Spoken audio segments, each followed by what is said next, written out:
What's going on today, YouTube? Welcome back to your favorite cyclist YouTube channel. This week, we're back on the Mini Rocker, and I'm showing you guys how to change out a tube on one of these and throw a new tube inside. But before we get into today's video, if you are new to my channel, make sure you head down below, hit that subscribe button for me. If you already are subscribed, make sure you hit that bell icon down below. That way you get notified every time I upload. That way you don't miss any of this awesome cycling content we got on this channel. So we are back with the Mini Rocker, and we're working on something that I think is a question a lot of people ask is, how do you even change a tube in those? Like they're wheelbarrow tires, how do you change a tube in there? So that's what we're gonna do today. I've already done the front wheel, but the one I've seen questions about the most is, how do you do the rear wheel? So we're gonna do the rear wheel today. We're gonna take that off, show you guys how to actually pull it apart to change out the tube. It's actually a fairly simple process on there, but we're gonna show you guys how to get it all done. So let's move right on up to the bike, start taking the rear wheel off, and let's start working on it. All right, so we got two 15 millimeters. You got one on this side, one on the other side. Go ahead and grab your 15 millimeter wrench or your socket, whatever you got. Holy moly's. Helps if I'm going the right way. That makes sense. We'll go ahead and loosen that guy up. There we are, loosen that up all the way to there, and we're gonna go ahead and grab the other side too. And we're just gonna do the same thing. Go ahead, loosen this side up. There we are.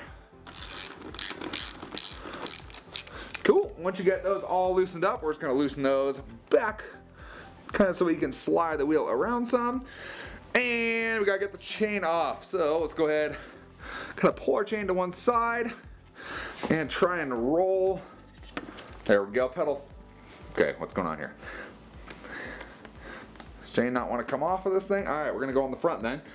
So in this case, we're gonna go up on the front here, pull the chain off a little bit, and bada bing, bada boom, and we just go ahead and pull the tire right off, and we are all set. And wow, that's all the weight. All right, so there's our tire right there. There's a couple things I noticed when I was going to make this video. Is this tire's got some problems.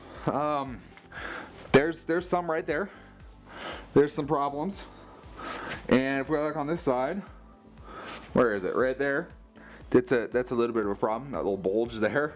And this side, there's like chunks missing and threads showing through. So we're gonna show you guys how to do tubes, how to do a tube today, and then I guess we're doing tires pretty soon. And we'll try the upgraded tires. They got the Pro Street ones, and we'll see if they make much of a difference versus just these standard tires. But we're doing wheels, we're changing out a tube today. So let's go ahead, we'll bring this down a little lower, and I'll show you guys what the next step is from there. All right, so we got the tire here all off. First thing you gotta do, let all the air out of here. If you don't let the air out before you take it apart, it's gonna go poof, and it's not gonna be very fun. So take all the air out of here, so we'll unscrew the valve cap on there. Throw it underneath us, and you can use your key, whatever. I got a valve core remover, it just removes the air faster and just more efficiently. So we'll go ahead and unscrew our valve stem here.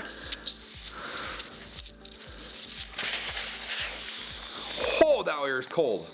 All right, and we're gonna go ahead and we're gonna kind of push out some more air from inside the tire. There we are. And we'll just throw our valve core right back where it was, just so we don't lose it. This tube still works, it has a slow leak, but you never know when we're gonna need it. So throw that tube, throw that valve core right back in there.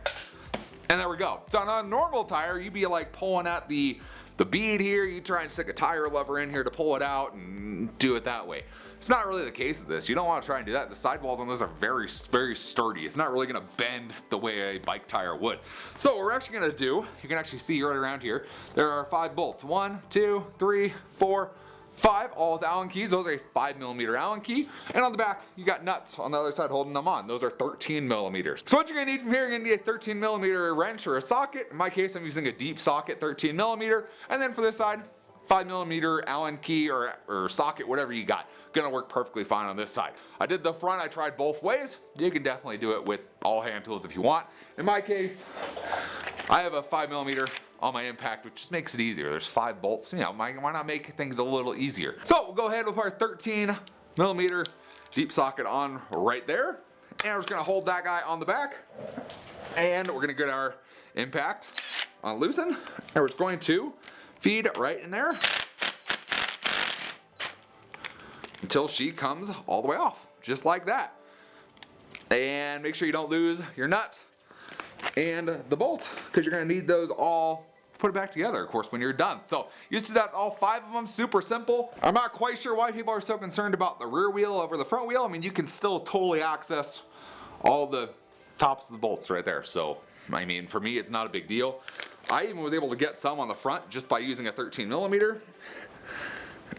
Oh, okay, the rears are a little tighter, but you can definitely try that. I got some just by loosening the rear, so you can try just loosening the 13mm on back. Sometimes they come off, sometimes they don't, but in my case, we're doing it this way. So stick our 5mm back in here, 13 on the back, and there we go. That one came off way easier. There we are. Don't lose your nut there.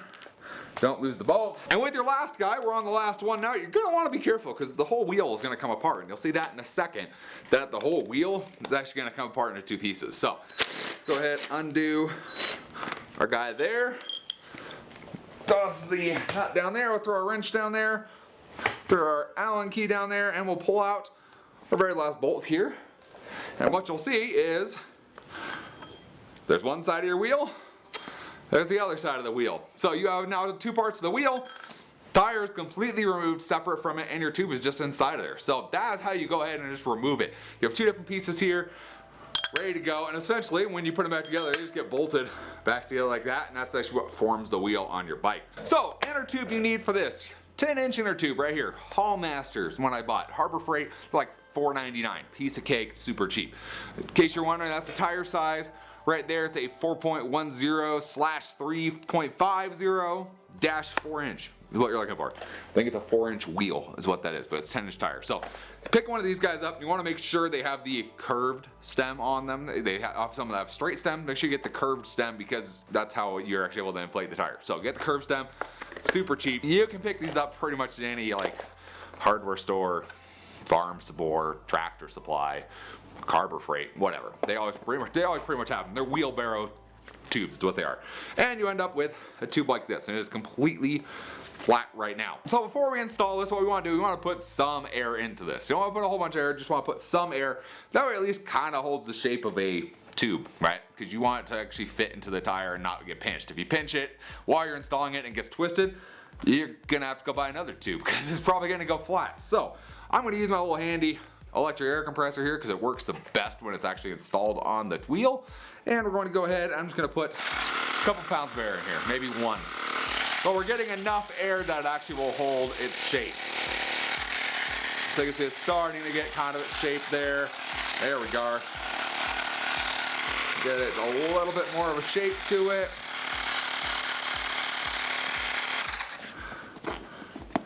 And yeah, something along those lines, just a little bit of air. The more air you put in here, the more difficult it is to get it installed in the tire. But you want it to at least have kind of its shape. It's gonna make it easier for you. So we'll throw that down on the ground. We've got our old one here. And what we're gonna do is you can actually grab the tire and you can kind of pop up the bead some like that. So that's what it normally looks like. That's what it looks like when you pop the bead up. When you pop the bead up, you can then kind of get your hand in here and you're just going to go ahead and pull the old tube out of here. And yes, it is kind of a tight fit in there, I'll tell you. Yes, it is a tight fit. And there's our old tube right there. Throw that off to the side. Like I said, these whole tubes just had slow leaks, I believe, so we're just gonna run it and call it good. Get our new tube here. It really doesn't matter where you put the valve stem on this one. Just put the valve stem. You just need to get the valve stem in there. You don't have to worry about lining it up at all because once it's in here, you can actually rotate it around wherever you feel like putting it. So get your new one in. We're going ahead with the valve stem. So you're just gonna squeeze your tube and just shove it up into the tire. And you want to get it as far up as you can is what you want to do. Okay, so got that all up there. And then from there, you need to make sure your bead is kind of popped. Now we're going to pop this opposite side so we have room. And we're going to go ahead and pull the rest of our tube into the tire. And yes, this is a little bit of a workout because it's a very, like I said, the sidewalls on these wheelbarrow tires are very, very tough, very stiff. So it is kind of tricky, but if you got a decent amount of air in there, that's what you got right there. Super simple, super easy, ready to go. So, and like I said, you can spin, there's your valve stem right there, so you can spin this around inside of there all you want. Not gonna make a difference. So from there, it's time to start reassembling this guy. So we got both sides of our wheel here. Pretty much right there is going to be your valve stem hole on the half. You can kind of see it right up there. There's a valve stem hole covering it up. So you wanna make sure your valve stem goes through there. So we're gonna go ahead and feed our valve stem right through that hole, nice and easy, right through there. And then we get the other side, we just slide it right on. And from there, all you gotta do kind of line the holes, the small holes with the small holes and the big holes with the big holes, and we just got to go ahead and tighten this guy up. In my case, the Allen key head was on the side of the freewheel. It probably doesn't matter which side you put them on. That's the side I'm going to stick it on because that was what it looks like, and it'll match the front side too. So got that all set. I go ahead and just do them one at a time just by hand. That way they're at least started on there and it'll hold the wheel together while you do the rest of them. So got one in there. Just going to go ahead and hand screw the nut on there. There we are. Just like so.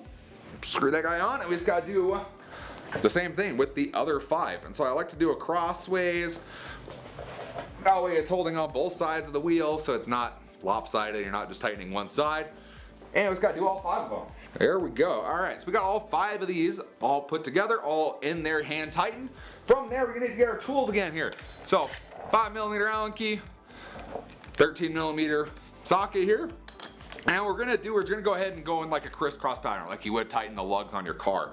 And what that's going to do is make sure that this wheel seats evenly. You're not seating one side super tight and not worrying about the other side. So we're going to go ahead and just do the top one here. Get that guy on there. And realistically, I don't know if you can necessarily get them too tight because they only go to a certain point. And it just stops. Alright, so with that being the case, we should have all of these tightened. I'm just going to make sure I got all 5 of them. Pretty sure I did. Let's see. Yep, so we got all 5 of them all set. And from there, all we got to do is fill this guy up with some air. So in this case, I think the regular tires say max inflation 30 psi. I just go up to 30 on these ones. If you have different tires than the original tires in the Mini Rocker, might be different. I think the Pro tires can go up to 60. So you have that option there. So it just depends what you got. In my case, I'm going to go ahead and set it at 30. And we'll just let it pump up to 30 psi and we should be all set to go. Alright, so we got her filled up to a whopping 30 psi. Woo! 30 psi is a lot of pressure. No, I'm kidding, that's not very much. So we'll go ahead and throw our valve cap back on here. Nice and good on there. We're going to check the bead, make sure it's seated all the way around. And in this case, it looks like it's perfectly fine. You can definitely see the cracks in there now, but that's okay. From there, it's a pretty simple install process. From there, just slap her right back on, throw the chain on, tighten it down, and you are set to get back to Mini Rockin'. So there we have it, brand new tube installed on the Mini Rocker. Super simple process. Front tire is exactly the same way. Undo those 5 bolts, swap out your tube, put it back in, put it back together, and you're all set to go. Very simple process. So with the rear, I understand that freewheel could potentially get in the way if you had a weird size on there. In my case, you totally have access to everything you need. You might just have to use an Allen key or something along the lines to actually hold the front Allen nut in place, just to hold it there. You don't have to use that. You might have to use like a wobble extension or a pivot extension, something along those lines to get to those. But those are not super big of a deal to actually get the rear wheel done. If you guys were able to learn something today, or at least found it entertaining, give this video a big thumbs up. Appreciate the support. As always, any products I use are going to be down in the description below, so you can pick them up for yourselves and get Mini Rockin', of course, on your rocker bike. And of course, if you do have any comments or questions, let me know down in the comment section below. Love talking to you guys, love answering any questions you guys have, and I will see you in the next video. Thanks for watching today.